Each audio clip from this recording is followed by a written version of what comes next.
Shalom, shalom. I give all the honor, glory, and praise to YAHAWASHI, QADASH. Double honors to my elders at Great Milestone who rule well, singing honors to the elect, peace and blessings to the one-third, and confusion of faces in the four corners of the earth. Shalom.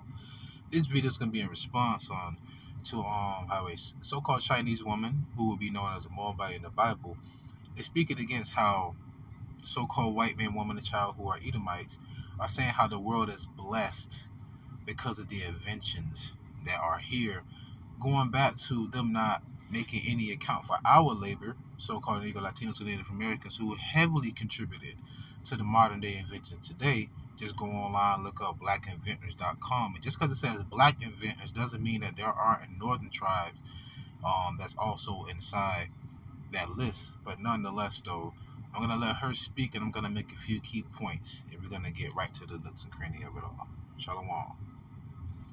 But blessed is not a word that the global majority thinks of in association with Europeans. Words like plague and colonizer, maybe, but not blessed. Well, technically, Esau is blessed, right? Genesis 27:32. And Isaac his father said unto him, Who art thou? And he said, I am thy son, thy firstborn Esau. Understand what happened between Esau and Jacob. Jacob was supposed to get the blessing because Esau gave it to his brother for red meat and lentils. Right? Jacob supplant, that's what Jacob stands for, supplanted his father Isaac by getting the blessing with his mother's help by wearing the hide that resembled Esau. Right? And he smelled like Esau. So anyway, let's get to it.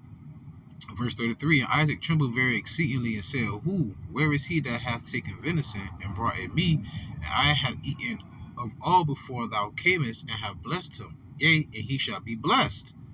Blessed. Remember that word that she said? And when Esau heard the words of his father, he cried with a great and exceeding bitter cry, and said unto his father, Bless me, even me also, O my father. And he said, Thy brother came with subtlety, and have taken away thy blessing. Hence his name is Jacob, which means supplant. Verse 38, and Esau said unto his father, Hast thou but one blessing, my father? Bless me, even me also, O my father. And Esau lifted up his voice and wept.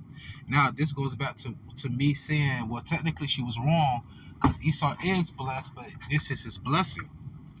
Verse 39, and Isaac his father answered and said unto him, Behold, thy dwelling shall be the fatness of the earth, and of the dew of heaven from above. What does that mean? You will rule the world. Job 9:24. Verse 40, and by the sword, which brings death, so by what? Killing, rape, robbing, and murdering, and really the military. And by thy sword shalt thou live, and shalt serve thy brother. And it shall come to pass, when thou shalt have the dominion, that thou shalt break his yoke from off thy neck. So what is Esau's blessing? His military and ruling the world. So yes, technically they are blessed, but not from the inventions that we created. They just patented it. The cell phone in my hand came from China.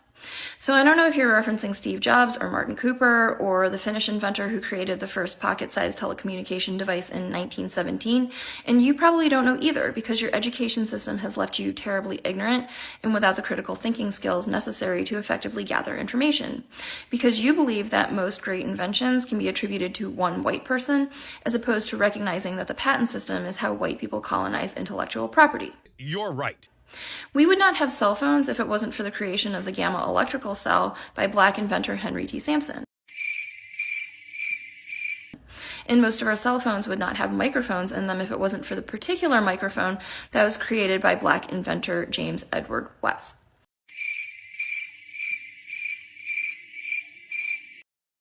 The creation of the first digital network, 1G, was launched in Japan, and then black electrical engineer Jesse Russell pioneered the creation of 2G, which launched in Finland first. 3G launched in Japan, 4G launched in Norway, 5G launched in South Korea, and 30% of the world's cell phones are manufactured in China. Because we, of the global majority, recognize that collective humanity has the ingenuity and creativity of one another to thank, whereas a lot of European Americans are laboring under the delusion that the rest of us have white people to thank. And I absolutely agree with her.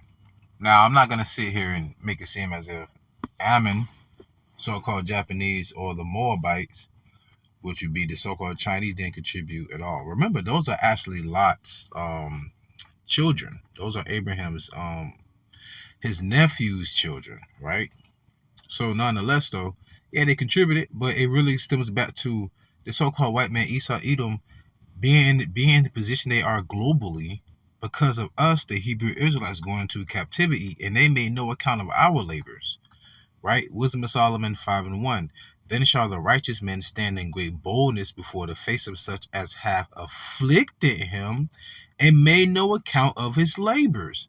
So even she will acknowledge our labor and our contribution to the world. But Esau will say, for one, we created the phone. For two, y'all didn't create anything. And it takes, I want to say, forgive me, she could be a Moabite woman to bring that forth. And she speaks eloquently too as well. Even the way she throw little jabs at Esau, she used wisdom and wits about it. It's beautiful. Sirach 41, verse 5-7. The children of sinners are abominable children, and they that are conversant in the dwelling of the ungodly. The inheritance of sinners' children shall perish, and their posterity shall have a perpetual reproach. The children will complain of an ungodly father, because they shall be reproached for his sake. Just like she was saying, you would say that not all white people, so to say, was not for slavery, or was not, having slaves or whatnot, but you still will want to take on and reap the benefits of the contributions that your people didn't even contribute to, yet benefited from. So you will complain of an ungodly father, but then you'll be quick to say that we made your life better. Yeah, okay. And it's this narcissistic ignorance that causes people like you to do embarrassing things, like leaving comments about Europeans and cell phones on a video about systemic anti-black racism in the United States. And while that could be written off as a comedic and senile non sequitur, we recognize it as a desperate attempt to center yourself in a conversation that has nothing to do with you. Who hurt you? The irony being that white people like to say not all white people and they shouldn't be held accountable for the misdeeds of their ancestors, yet they want to be associated with the greatness of the things that they think they invented.